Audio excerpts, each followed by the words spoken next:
facilitate the conversation for us. Born and bred in a small town of Mahike, that's a village in the Northwest Province. She's the brains behind a design agency, IL Design's creative approach, which offers branding solutions and a digital magazine for entrepreneurs called Entrepreneurship, aimed at elevating businesses. She's a public speaker and motivational coach who aims to be a back-end and a source of inspiration to others. She is the founder of RealTalkWithNthabi Foundation, a registered NPO operating in South Africa. Driven by the desire for a better life for herself and those around her, she equipped herself with the most powerful weapon, education. She graduated from the Tshwane University of Technology, now qualified as a senior web developer and designer. Ladies and gentlemen, to facilitate the conversation with Dr. J. Nthabi Mohosi. Give it up.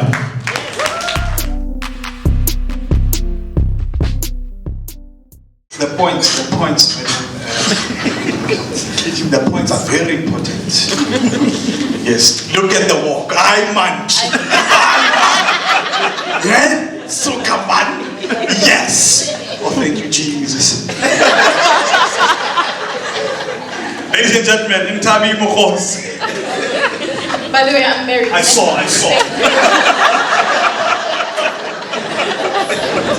Wow. Such energy, guys. How do I stand here? Like, what do I do after him? Yes. Yeah, no. Thank God my husband is not here. He was going to look at you and go like, what's happening? All right. Thank you so much, ladies and gentlemen. I don't need to reintroduce myself. So this has got to go.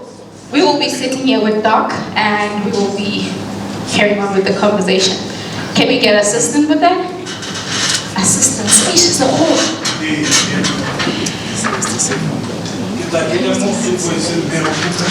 So I guess while we wait, I can share a little bit about my experience. I'm also an entrepreneur and I have seen it all. Okay, great. Hey, don't go back, guys. No, Skata, my man. My selector, right. No, I think, we can just chat a little bit. I'm an entrepreneur as well, and mental health hit, maybe not in the sense of really being sick, but when my doctor told me that I've got symptoms of stroke, that's when I realized that I had to change. I was running a full-time job, having a full-time job and running my business part-time. When it grew, it meant that I had to now work extra hours and rely on energy drinks to survive. Hey Real family, welcome to my channel. Thank you so much for joining. So I'm only starting this vlog now.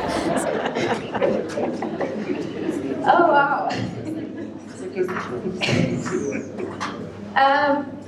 It's a total honor to be next to the most amazing human being ever. Dr. J inspired me to be the person that I am today. And I had the honor of having her at one of my launches, Entrepreneur Puzzle. And I'm very grateful for this moment. So we're not going to waste time. We've run out of time actually. So Doc, congratulations on your book. It's amazing. I think you can read it in a day, guys. I can guarantee you in a day you can finish this book because it's really practical and it speaks to you, right? It speaks to you. So I think first things first, who is this Mr. Entrepreneurship? Because we're all wondering why, maybe some of you guys are wondering why is it that it's focusing more on Mr. Entrepreneurship? She's a lady. Why is she not talking about Mrs. Entrepreneurship? So maybe just summarize that part for us. Who is this Mr. Entrepreneurship and why is it so important for us to read about this?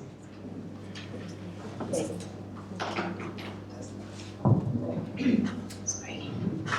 COVID. The regulations, of course. Okay, so how I've got to Mr. Entrepreneurship because when I was thinking of entrepreneurship, to me it was this complex person or this complex being that I couldn't really explain. But looking at my journey, the feeling I got in my journey as an entrepreneur, it felt like I was in a relationship. So I'm a person who believes in heterogeneous ones. So because I'm a lady, then I made this entrepreneurship a man.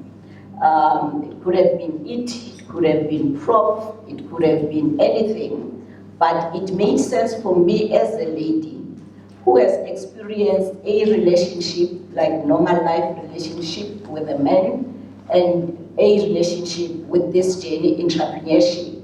And for me to be able to tell the story in a way that was going to be easy for anyone to consume, whether you are a teenager or whether you are old, was to take this complicated concept and make it a person. So I personified entrepreneurship. There's the story is a love story. It's narrated as a love story that talks about these two people who are in a relationship, which is Miss Entrepreneur, which I myself made myself the proxy for entrepreneurs to be able to tell the story. But then at the same time in that process, then there's also this other lover who's Mr. Employer, who keeps on wanting to mess up this relationship on the other side. So I find myself in the relationship with Mr. Entrepreneurship, naming I'm back dating Mr. Employer, and then naming I'm back full-time with Mr. Entrepreneurship. So that's the journey, it's a cycle, it's not ending. As you know, now I'm dating both of them. I've got Mr. Employer on the side, I've got Mr. Entrepreneurship on the side. It's taxing, they all want attention. But that's the model that works for me now to date both of them. Mr. Employer pays the bills, the debit orders. Mr. Entrepreneurship gives me the extra that I need for the extra interested lifestyle that I have. That's why Mr. Entrepreneurship. Thank you so much for breaking it down. And talking about that part, I think most entrepreneurs always focus on this thing called funding, right? So there's a letter on the book which focuses on financial, ways of getting empowered in terms of entrepreneurship. So I want you to touch a little bit on that because most of the time when you start a business, you often say, I have a business idea, but I don't have funding. Are you always supposed to look at funding or find funding or like what are means to actually, get through all of this? Do you need funding? Is it important? What are the pros and cons? Yeah, funding is important. We can't say it is not important. But I think sometimes we overestimate what funding can do for us. And that goes even in a normal relationship. Maybe ladies will make sense to them more. When you decide to date a guy, does the money matter? Does it mean that when the money is not there, the relationship is not gonna work? Does it mean that maybe the relationship will work, but then maybe if you're the big breadwinner as the lady, maybe bring all the money. And that's the same with entrepreneurship. If you don't have money, does it mean your idea won't work? Or does it mean it will work, but just in a more difficult and good strapping style? And that's why you need to do that analysis for yourself as an entrepreneur and not stop starting because you don't have money. Do the proper analysis. Do I need money? If I need it, do I need the amount that I am thinking I'm needing? Can I start smaller with the savings I have? You must save. You cannot just go ask other people for money and you put in nothing. They'll ask you what you're contributing. So find ways. Don't stop because nobody wants to give you money. We all hear how much government has put aside for us as entrepreneurs, but getting that money to your hands is another story. And that's why it becomes important to answer that question to say, if nobody gives me money, what's going to happen to my idea? And you are the only person who can answer that question. All right, so I'm going to pose this last question and I'm going to allow you as the audience to ask a few questions if you have. prepare that question. So, I'm a young person. I'm a YouTuber. There are podcasts going around. There are conversations that young people are having. And some of those are that the government is not helpful. The government is not helping us. There's a lot of corruption happening. So meaning we only can rely on ourselves to help each other. Now, we aim to network. We're here because there's a greater purpose. At the same time, you don't want to leave here as you came. You want to network, you want to be known for who you are, what you do. So now, if you had to talk about the corruption and networking that is happening across the world, especially through entrepreneurship, what can you say about that? So there's a letter, I think it's letter 10 in the book, that talks about social capital. And the question I put there, I say social capital, is it networking or is it corruption? It's a very difficult question to answer because we live in a country where there's been so much corruption that anything can look and smell like corruption. But when you look at research in terms of academic definitions, did I just go to academic? Yeah. Academic definitions on what social capital is. It is about using the networks that you have to derive them. When you've got networks, you get privileges. You get access to resources that you wouldn't get under normal circumstances. Most of big projects I get in the private sector, I got them because of my networks. And nobody has ever complained about corruption. Let me try that in the public sector and be corrupt. And it becomes very important for us as entrepreneurs to understand the perceptions, not really what it is, because perception can be reality. To understand the perceptions and trade carefully when we use our networks. The way you use it in the private sector won't be necessarily the same the way you use it in the public sector. Because for an example, if the MEC here was my brother, and I go to his department, there's an entrepreneur, a legit entrepreneur, looking for business. What are they going to say? I don't talk to him, I go there looking for business, and somebody here is Jabulile, a sister of Pakstau, got business from the Gauteng Economic Development, what am I going to be called? Corrupt, nepotism, and all sorts of things. But is it really that? It's not Now, so I've been facilitating the most amazing event. This is the book. So Dr. J was launching her new book. It's called Dear Master Entrepreneurship. This is an amazing book, guys. Like, I think I managed to go through it overnight. So it's a quick read and it's so relatable. There's just so much that you can take from this. And by the way, it's not just for entrepreneurs. If you're aspiring to be one, or you just want to read like a novel about two people in love, then you can really read it and you will definitely enjoy it. So I just want to go inside. It's a bit dark inside, but I just want to show you some of the banner designs that I designed for Dr. J. So the other one, I think it's outside, but I'll show you this one. All right,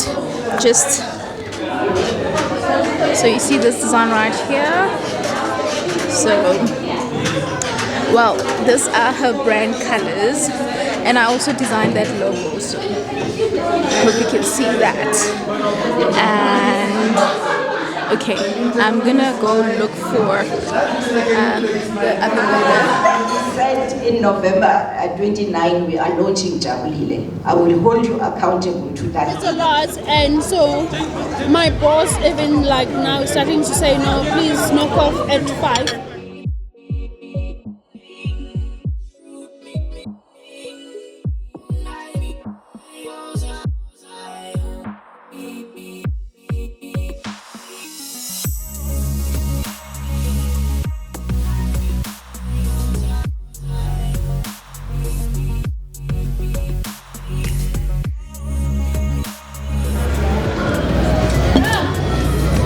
scary. But again, for me, my health was also affected by my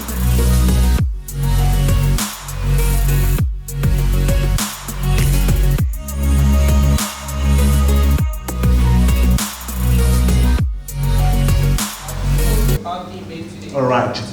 So both Luli's books are selling at 300. Both of them, right? So Luli, we're pushing profits. So please, are we swiping? Yes, we are. Yeah, we are swiping. No excuse, right? Yes, society you will explain when you arrive. Thank you very much, ladies and gentlemen. You've been a wonderful audience. Before I descend, when you embrace knowledge, you will also advance your conversations. Lack of knowledge leads to short discussions. Let's look at what are you saying. When you embrace knowledge, you also advance your conversations. Lack of knowledge leads to short discussions. Now we are going to go into networking. So when somebody says to you, what do you do? Don't say, excuse me, I have to rush. Just tell them about your business. And Mr. Tim Kulu, you spoke about a song that gets you a bit eased up when you are under pressure and when you are alone. I also have mine as I descend. This song brought back my sanity. I lost everything when I started in the Genesis. But now I've gained back. Remo assisted me through this song.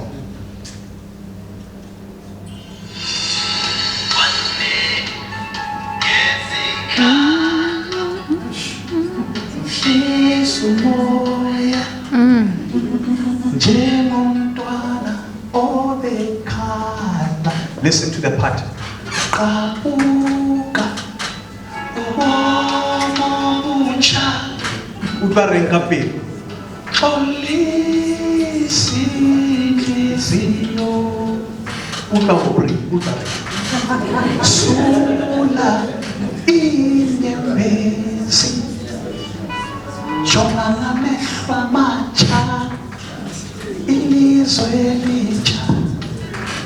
As an entrepreneur, I kept on listening to this drill.